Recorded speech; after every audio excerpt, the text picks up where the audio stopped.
Fala galera, tudo bem com vocês?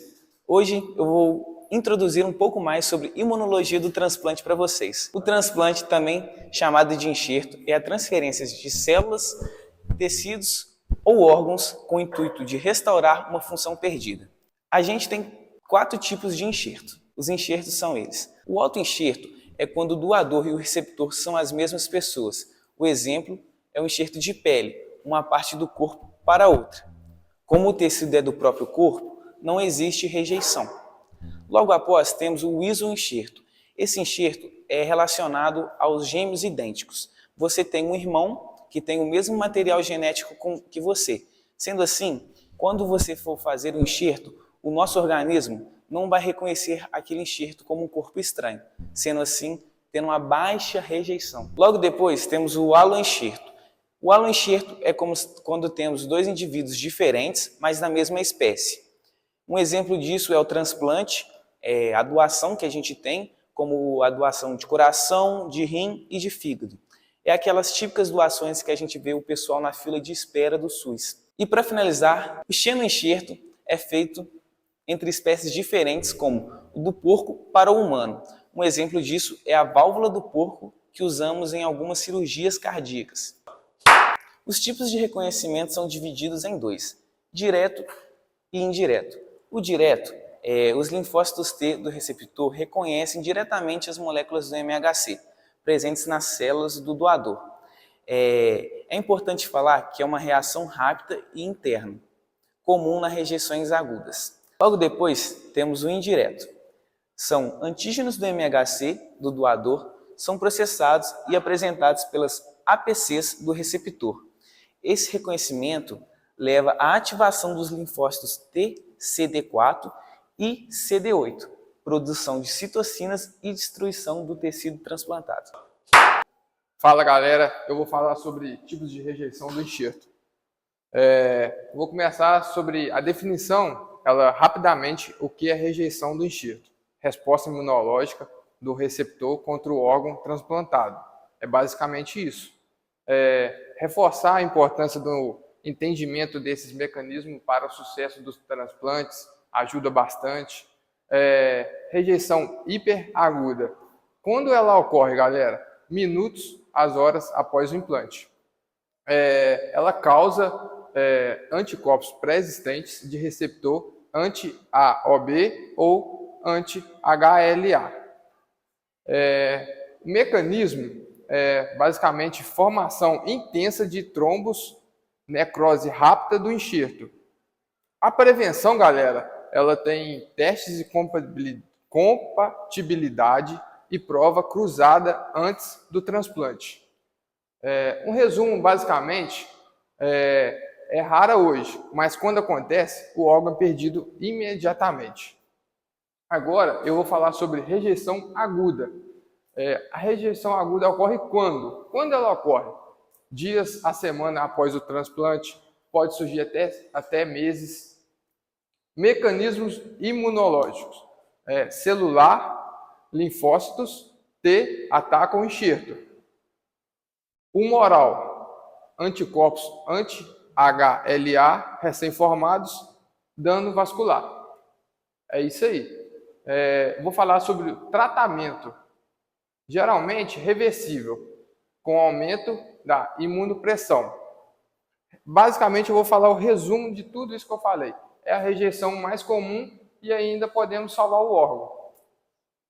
Agora, eu vou falar da parte rejeição crônica, galera.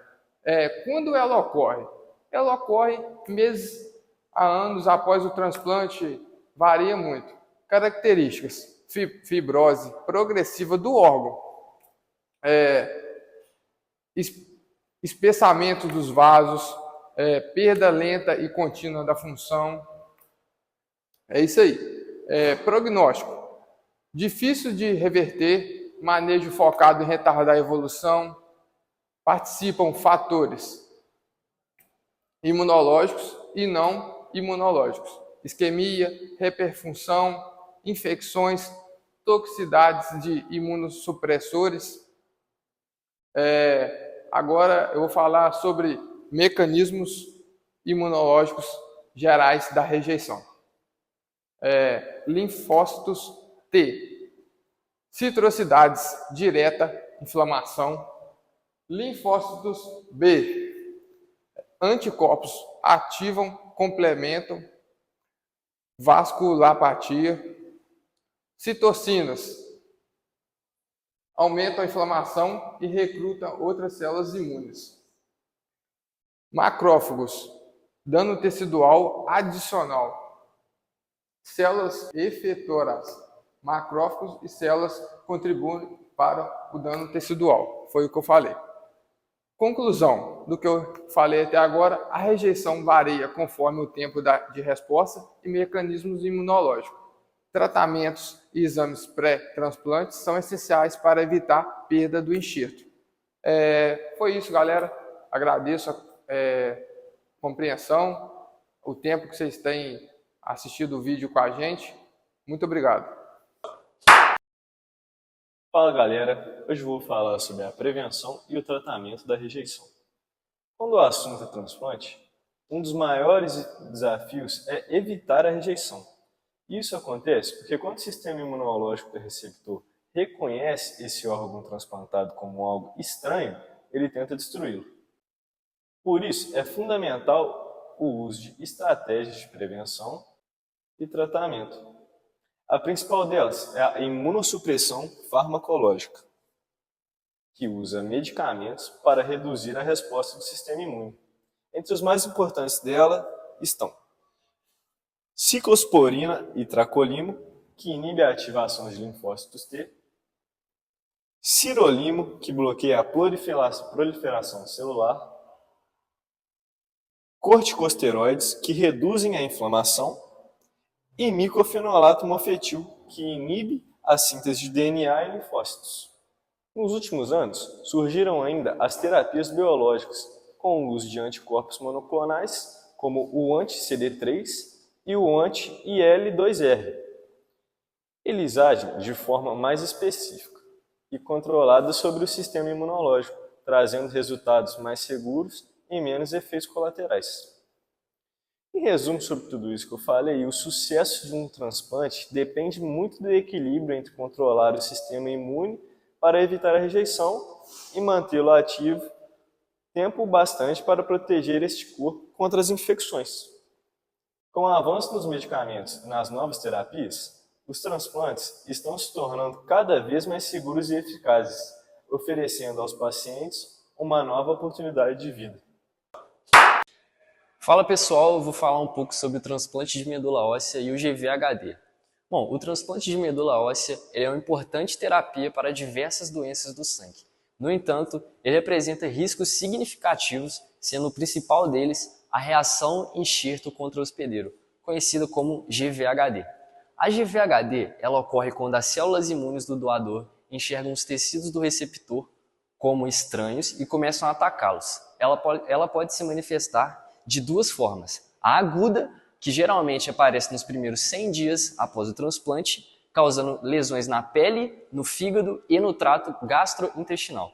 E a crônica, que se desenvolve mais lentamente, resultando em fibrose e alterações autoimunes prolongadas. Para reduzir o risco da GVHD, é fundamental a seleção cuidadosa de doadores compatíveis e o uso de imunossupressores controlados, que ajudam a modular a resposta imune sem comprometer completamente a defesa do paciente. Portanto, embora o transplante de medula seja uma terapia poderosa, seu sucesso depende não apenas da técnica, mas também do manejo cuidadoso das respostas imunológicas do paciente. Bom, no futuro, os transplantes estão caminhando para serem cada vez mais seguros e eficientes, com menos complicações relacionadas à rejeição.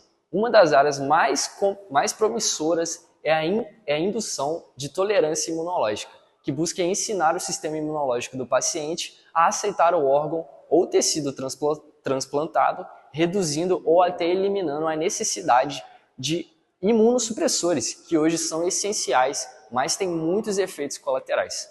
Outra linha de pesquisa é a terapia gênica e o uso de células-tronco, que permitem regenerar tecidos danificados sem que o corpo rejeite essas células, abrindo caminho para tratamentos mais personalizados e menos agressivos.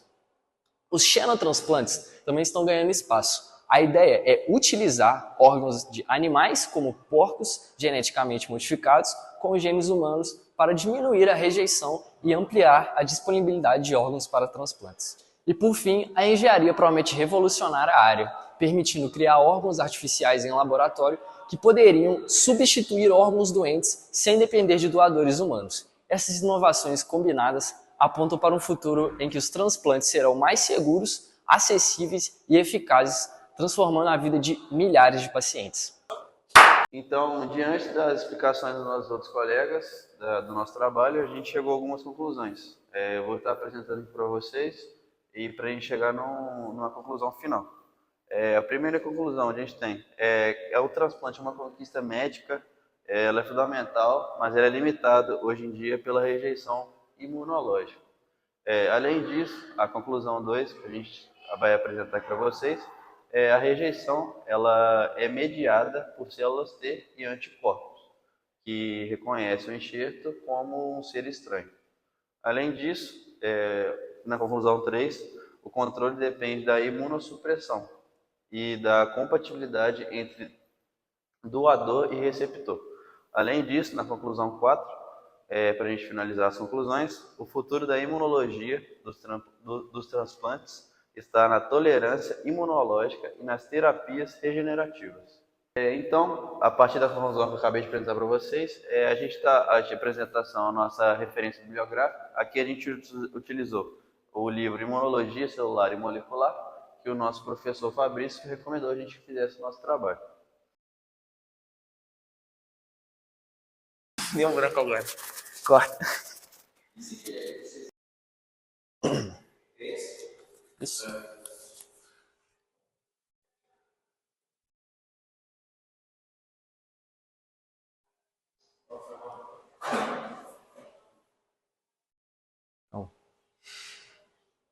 Sejam todos bem-vindos, galera. Turma do segundo período.